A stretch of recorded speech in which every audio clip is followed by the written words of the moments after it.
maana kuna vifungo ambavyo toka utoto unatembea navyo, amen. Unaishi navyo, unalala navyo, amen. Umewahi sikia mtu anasema, yani sikio hili toka niko shuleni linanitesa, amen. Amen. Umewahi sikia unakuta mtu anasema, tumbo hili toka nazaliwa, amen, linanitesa. Maana yake ni gereza ambalo shetani alimfunga mtu toka kuzaliwa. Ndio maana Bwana anamwambia Yeremia, nalikujua toka tumboni mwa nani? Mwa mama yako, kabla hujatokea. Nalifanyeje? Nalikujua kabla hujaumbika, nalikutakasa.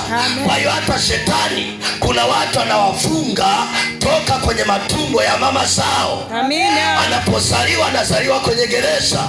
Ndio maana unakuta mtu anazaliwa toka utoto wake ni shida bila kuisha. Kwa nini? Kuna magereza.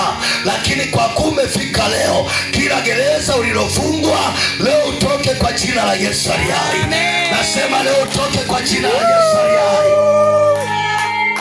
Bwana Yesu asifiwe sana. Amen.